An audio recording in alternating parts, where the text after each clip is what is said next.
జ్యోతిషాస్త్రరీత్యా ద్వాదశ రాశుల్లో మూడవ రాశి అయినటువంటి మిథున రాశి మిత్రులారా, మృగశిరా నక్షత్రం 3, 4 పాదములు, ఆరుద్ర నక్షత్రం 1, 2, 3, 4 పాదములు, పునర్వసు నక్షత్రం 1, 2, 3 పాదాలకు జన్మించిన మీరు మిథున రాశి వారిగా పరిగణించబడుతున్నారు.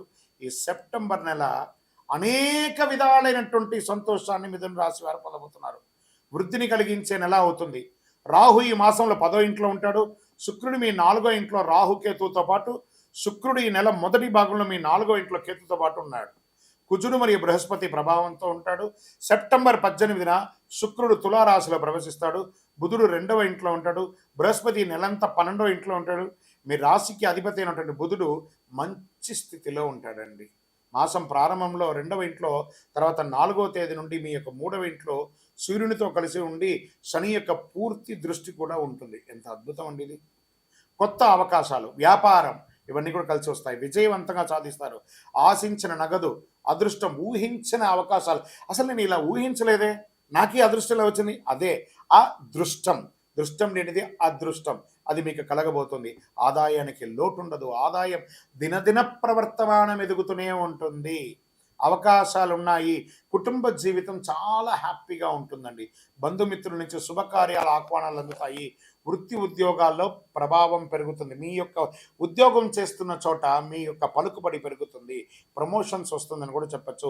వ్యాపారాలు నల్లేరుపై నడకే. అంత అద్భుతం. రావాల్సిన సొమ్ములన్నీ కూడా సకాలంలో వస్తుంది. ఇంట బయట అన్ని రకాలుగా ఒత్తిడి తగ్గుతుంది.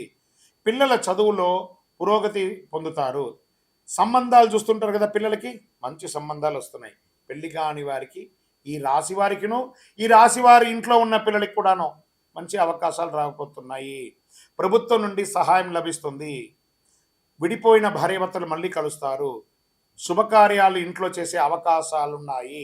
వ్యాపారం గణనీయంగా పెరుగుతుందని కూడా చెప్పచ్చు.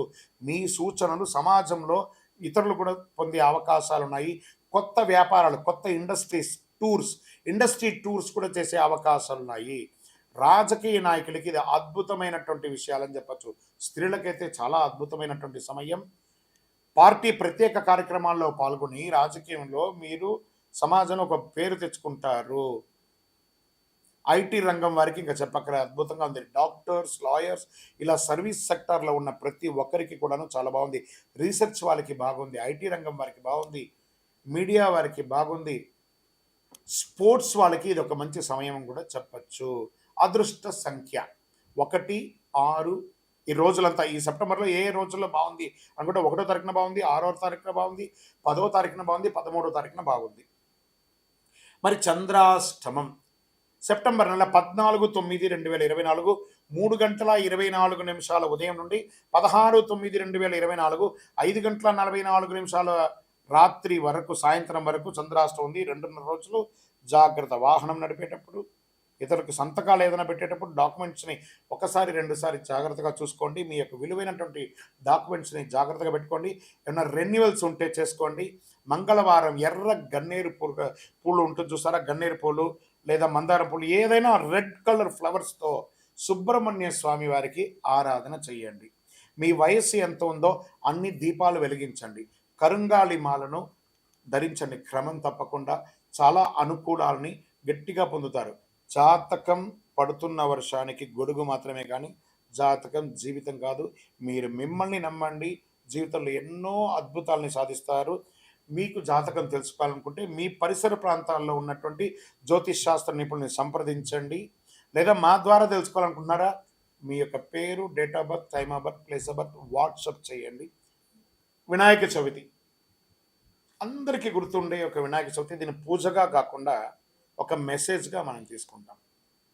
మన యొక్క భూగర్భ జలాలన్నీ కూడా తగ్గిపోతున్నాయి కాబట్టి మీ ఇంట్లో మీ పిల్లలకి రెడీమేడ్ విగ్రహాలు ఇచ్చే బదులు మట్టిని తీసుకొచ్చి మీరు ఈసారి మీరు వినాయకులు తయారు చేయండి. మీరు చేస్తున్న వినాయకుడికి పూజ చేద్దాం ఒక టాస్క్ ఇవ్వండి. చాలా అద్భుతంగా ఉంటుంది. వాటిని పూజించండి. ఆ యొక్క వినాయకుల్లో కాస్త తులసి విత్తనాలు లేదా టమోటా విత్తనాలు, కొన్ని కూరగాయల విత్తనాలని ఆ పిల్లలకి ఇచ్చి ఆ మట్టిలో కలిపి ఆ విగ్రహాన్ని తయారు చేయమనండి. దాన్ని పూజించిన తర్వాత వాళ్ళ చేతనే నిమజ్జనం చేయించండి. ఒక బేసన్లో నీళ్ళు పోసి మీ ఇంటిలోనే ఒక తొట్టిలో వేయండి. ఆ చెట్టు వస్తుంటే ఆ పిల్లలు ఆనందపడతారు. నేను క్లే గణేష చేస్తే మా ఇంట్లో చెట్టు వచ్చింది.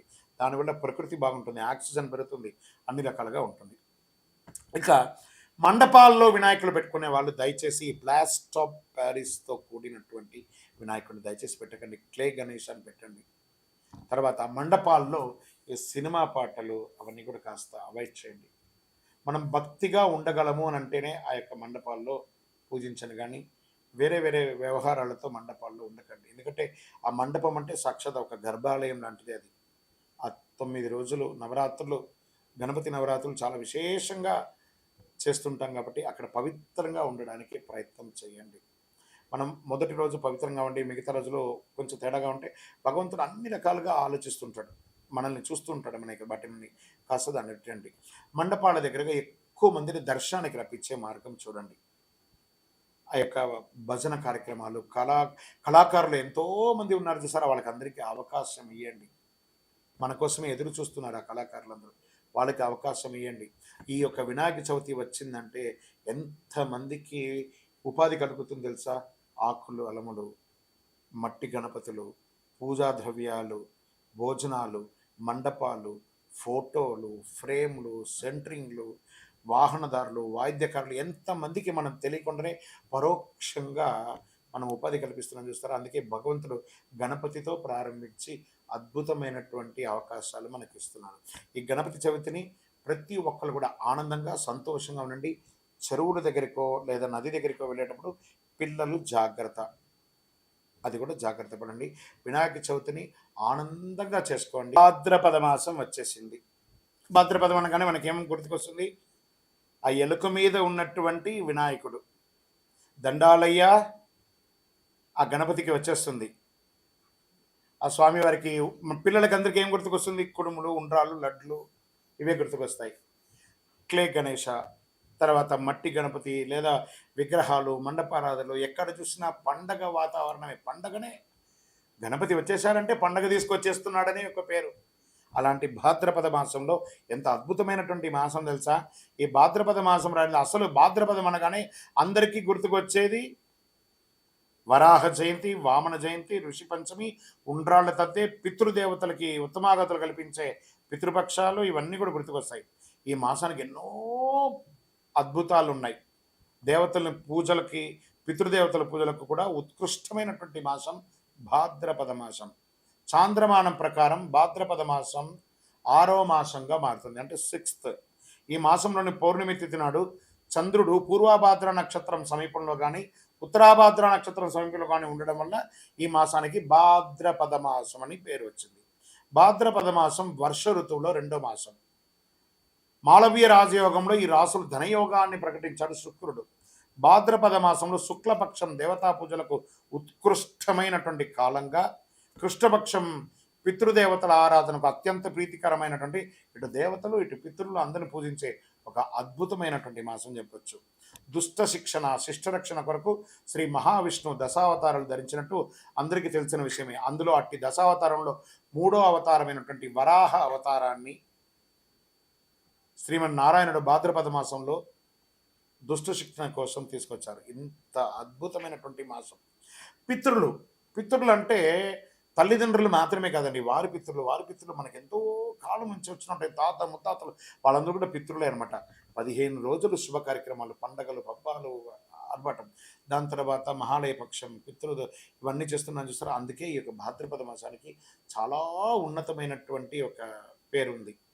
ఈ నెలలో ముహూర్తాలు ఉండవు, కానీ పూజలు ఉంటాయి. విజయోస్తు.